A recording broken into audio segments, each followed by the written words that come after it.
It is 8 months since care homes first shut their doors, denying many residents the precious touch of loved ones in a desperate bid to protect them from COVID.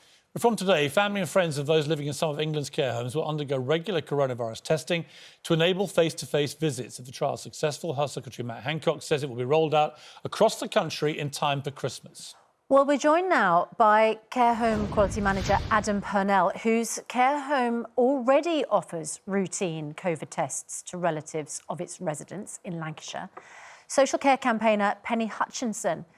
Now, Penny's 80-year-old mum lives in a care home, but Penny hasn't been able to hug her mum since March. And of course, so many people across the country in that situation. We're also joined this morning by public health expert Professor Devon, who thinks the care home testing trial is promising news, but of course, it's not risk-free. Very good morning to all of you. Now, Adam Purnell, I read your story about what you're doing at your care home and just thought to myself, how come this isn't happening in every care home? Because you have relatives like Penny unable to hug a relative, mum, godmother in my case, or other family members, since March, but you are able to facilitate visits without screens, without having to do a drive-by, without having to wave through a window. How are you doing it? Hard work and determination.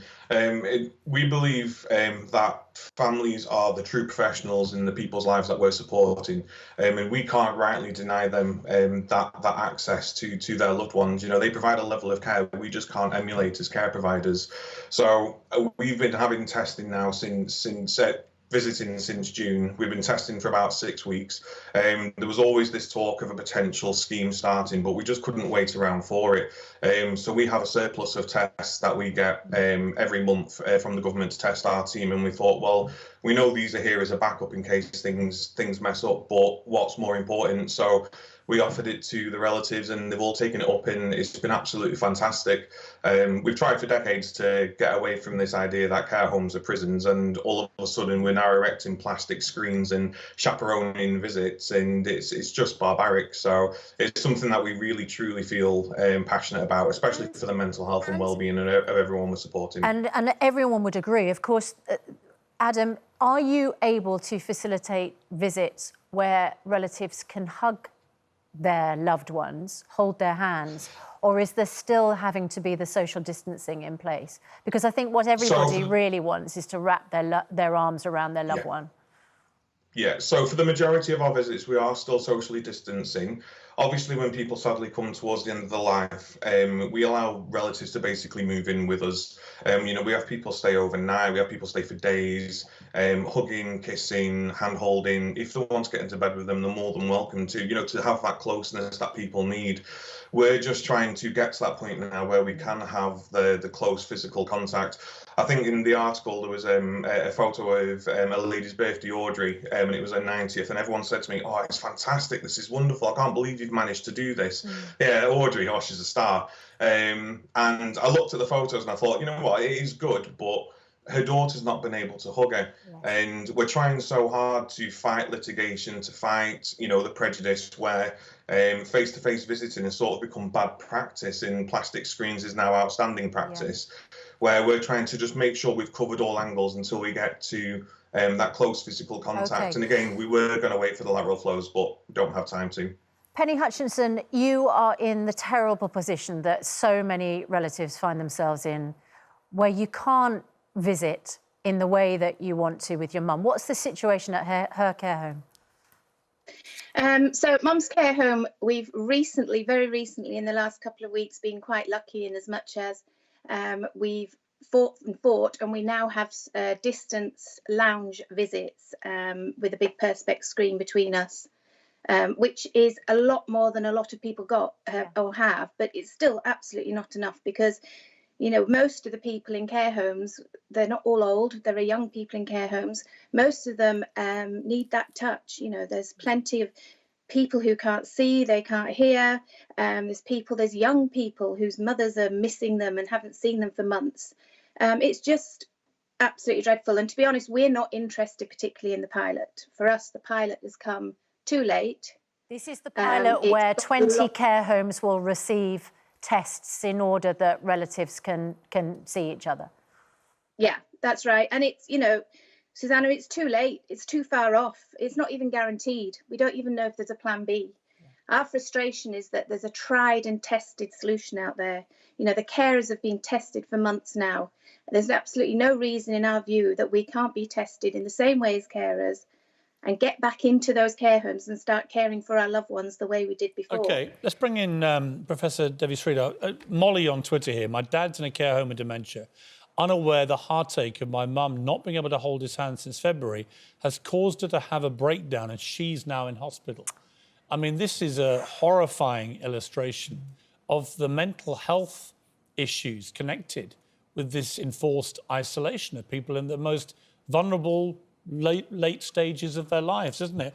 But there is, Devi, there is a medical, scientific basis to be extremely cautious. We know what happened with care homes back in the first wave of this. We know how deadly this virus can be amongst the elderly, vulnerable population. So what's the answer, do you think? Yeah, no, you're completely right, Piers. It's absolutely heartbreaking because you have, people who want to see their loved ones who are isolated, and we know loneliness can also kill. At the same time, we have a virus that's most dangerous for those in that age group and which can rip through care homes, as we've seen, and there is a duty of care to protect them from the virus. But the good news, and Adam should really be credited for this, is looking at testing to create kind of safe bubbles, safe spaces. We've seen testing used for footballers. We've seen it used now increasingly perhaps in travel. And so if it could be used also for care homes, it's not perfect because the incubation period of the virus and, does it really pick up asymptomatics? But, I think, Susanna, for months you've been saying testing on the program. And I think it just comes back to that. I think you make such a good point. I mean, I know that there was a financial imperative to get the Premier League back up and running. And I know it's important to get students at university, of course, home for Christmas. But it seems extraordinary that when we have elderly people, and let's be honest, we're talking about a short period of time here that they can spend with their relatives in care homes. And as you say, Penny, I mean, the front of the Daily Mail this morning, this isn't just elderly residents. This is parents of vulnerable young people in care are now begging, of course, to be reunited with their loved ones before Christmas. How come we haven't put testing in place up until now? I mean, these are literally the most vulnerable people in our society, the eldest and children who are in care. Devi, why has the priority not been placed on these people?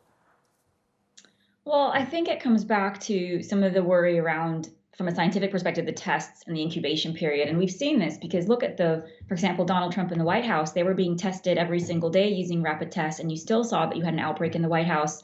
And we still have seen footballers becoming infected. And if that happens in care homes, you can see how, destructive it'd be. And so I think it hasn't been that, the scientific advice has not been not to test. It's just to be cautious about it, because testing can help you and it's a better tool, but it's imperfect for this virus, given this whole incubation period is so long and the asymptomatic dimension of it, which makes it a very tricky virus, to be fair. Devi, we have Matt Hancock extraordinarily back on the programme today after 201 days. We're keeping our government boycott tally going just in case he pulls out at the last minute. But given that he is due to appear in an hour and a half, if you could talk to the Health Secretary right now, particularly perhaps about testing, but what would you ask him? I would ask what the UK strategy is with this virus and whether he's seriously considered elimination and just working towards driving it to very low levels. Why is the test and trace and isolate system not yet fully functional? About where actually the restrictions, the plan is to lift them, or how you're going to use testing, mass testing to get through them.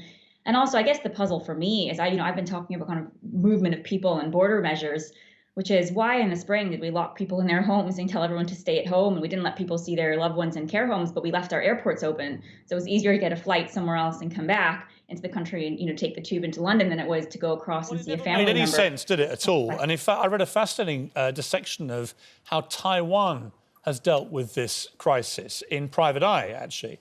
And they went through, and two of the key things that Taiwan did, bearing in mind it's a very densely populated place, Taiwan, but as an island nation, and learning the lessons from the Ebola outbreak in West Africa in 2017. It shut down its borders immediately. It also had developed, because of Ebola, a very comprehensive digital national contact tracing platform called Trace. And it was adapted for COVID in mid-January. And this enabled them to get right on top of it immediately and very aggressively. And as a result, Debbie, Taiwan's had negligible death toll compared to the UK, which is now past 50,000 people. Yeah, and actually, Taiwan's one of the few countries to be growing in 2020, which is remarkable for their economy, given what we're seeing in other countries in terms of GDP losses. Yeah, there's lots to be learned. It's an easy playbook in some way. It's get your test, trace, and isolate up, actually support people for isolation, watch your borders so you're not re-importing new strains, so you don't just clear it. And I think that's been a real challenge in Europe. And the third is good guidance to your population around how to avoid getting it at all ages, instead of getting tied into debates of, is this like flu? Can some people get it? Is it that bad? Just right strategies, I think, one Taiwan has done if we look so far into 2020 of which countries are doing better. The problem, and we'll obviously discuss this with Matt Hancock, our current testing system simply isn't working, is it? They are not. It's not getting to 40%. Well, they're not tracing contacts. enough people, and even the ones they do are not then isolating in the way they should. 1 in 5 is doing the isolation. If the system doesn't work, you can have as many testing systems as you like, but it's got to work. That's exactly right. And actually, the problem is we're going to be in a lockdown release cycle, in and out. I mean, I can already see a third lockdown in January, February coming out of the Christmas period if we don't have that system up in place. And what it really needs to get through is, why are people not isolating? Financially, they need to be paid more. Emotionally, it's hard for 14 days to be on your own. Do people need visits? Do they need care packages? And third, do people need hotel rooms? Do they need places outside their homes to stay if they're especially living with vulnerable members? These are the kind of things that other countries have looked at to try to get that isolation number up. I mean, New York City's isolation figures are over 90%, and that's the exact things that they're doing. Finally, Debbie, we had the brilliant husband of the brilliant husband and wife team in Germany behind the Pfizer vaccine on Andrew Marr's programme yesterday. We'll just take a little listen to some of what he was saying. Oh, we're just finding it, sorry. But I thought he was absolutely brilliant because he was brutally honest. Let's take a listen. Transmission between people will be reduced by such a highly effective vaccine. Yeah? Maybe not 90%, but maybe 50%. But we should not forget that even that could result in a dramatic reduction of the pandemic spread. He was very honest in many ways about this, but he was clearly excited by the fact that at the moment it's showing 90% efficacy. I think 35 to 40% of the people in the trial that they did are elderly, he said. They don't know how long immunity may last, but he said, unlike flu, which has a different strain every year, COVID-19 looks like it's a fairly consistent strain, and therefore you could have the jab and then the second jab 3 weeks later, and you may not need another booster for 1, 2 or 5 years or more, he said, which I thought was, if that's what happens, that's a brilliant breakthrough, isn't it? Yeah, I think the feeling among the scientific community is actually real optimism about what's coming, because it's not just the Pfizer vaccine, there's also the AstraZeneca one, Johnson & Johnson's working on one. There are a whole bunch of different tools coming out. So if you ask me, is the worst behind us? Potentially. I think the next few months, we're not going to have a vaccine. We'll have mass testing coming up and going in the next few weeks.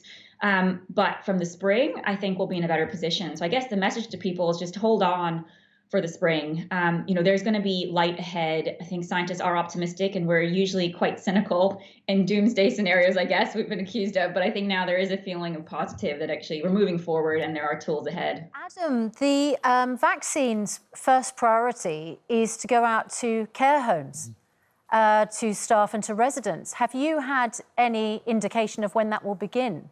Obviously, the safety data needs to be established first, but it could be weeks away. It could be weeks away. We were also promised Lamport tests back in August, which never materialised. Like Debbie says, I'm very cynical in what the government are offering, and I'm trying not to focus on what could be. I'm focusing on what we do have now.